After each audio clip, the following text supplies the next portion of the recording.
Hello again, my name's Gabe Zollner. WND just posted something that might be of interest. Author, documents damning for Holder. And what this talks about is Fast and Furious. Now, when Fast and Furious first broke, I had bet a friend of mine that this would be the end of Obama, Holder, and his criminal administration. And it probably would have been, other than the fact that as Congress was about to demand the release of those documents that would prove that Obama and Holder were implicated, Obama went ahead and exerted executive privilege. And you've heard me say this in previous videos, and the only way he could exert executive privilege is if he himself were involved, and yet he denies any kind of culpability.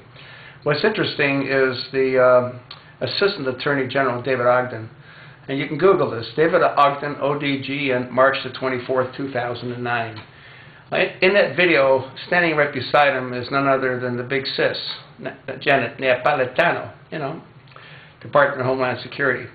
Anyway, David Ogden outlines the entire program, and he clearly states that Obama provided the initial funding of $10 million. And obviously, it took a lot more than that. I think it took over $150 million from beginning to end before it was shut down. But what happened is they attempted to do exactly what they were doing, which was transferring weapons illegally over to Mexico so people would be murdered, which they were, and then they could say, you know what, we can't allow this kind of uncontrolled distribution of guns to happen in the United States, and we've got to go after them. And that's what the plan was. Well, that all fell apart when Border Agent Brian Terry was murdered with that AK, the Russian assault rifle. And then all hell broke loose, especially when one of the agents for ATF couldn't stomach what was going on any longer, and he became a whistleblower. Well, the Obama administration had to regroup, and these people are very conniving.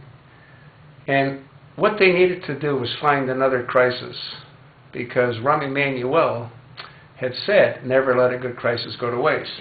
Well, this one sort of went down the shitter, and they put a lot of money and a lot of effort into it before it sort of fell apart. So what do you think they did? Well, guess what they did? Sandy Hook. That's what they did. Now, I don't know if anyone was killed. I don't believe anyone was killed. And if they were killed, they were murdered by the administration. And Sandy Hook was their attempt to do what they tried to do with Fast and Furious. Yeah. The problem with this administration is that they're so incompetent that they kept tripping over themselves, Like, it was completely insane for Bozo to have a photo up less than a week after the killing when the supposed parents were there, and they were talking very calmly, they were talking very rationally. Well, no normal parent could do that if their child was just slaughtered. You notice we didn't see any bodies, we didn't see any open caskets.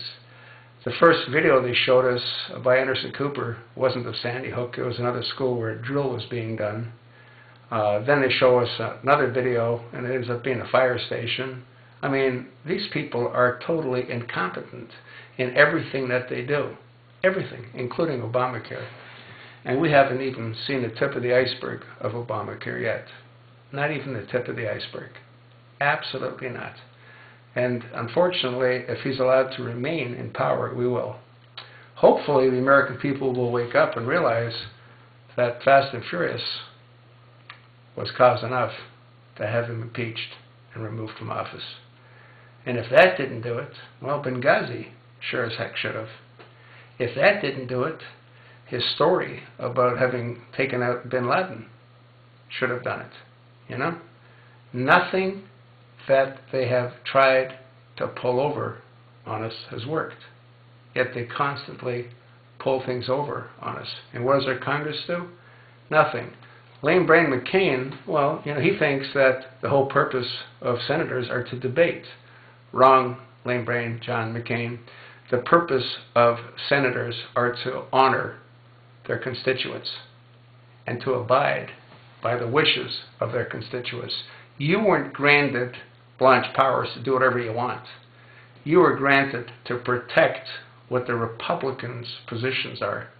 But you obviously forgot that a long time ago.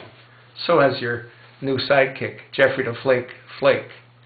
And for a Mormon to do what you do, Flake, I don't understand that. You're supposed to be honest. And you're not, because you're not representing the constituents that you fooled to vote for you. Huh? You don't like hearing that, do you? Do you? Well, it's too bad. I don't like what you're doing to the American people. I don't like what either one of you is doing to the American people, which is pretty much nothing other than making yourself feel important, because now you're a senator, Jeffrey the Flake Flake. You're still a flake, Jeffrey, and the American people know it. And you, bozo, you got to go. You've destroyed enough of this country. And people like Lane Brain McCain don't help at all. What has to happen is we need a senator with a backbone. We need a senator to get up on the Senate floor or on the House chamber and say, hey, bozo, let's see your passport that you used to get into Occidental. Let's see your application for Occidental. Let's see your application for Harvard. And you know what you'll find? You'll find that he used his Indonesia passport. He got in under affirmative action. Yeah, as a foreign exchange student. That's what you'll find. But no one's got the fortitude to find that. Pretty sad. I told you what I think. What do you think?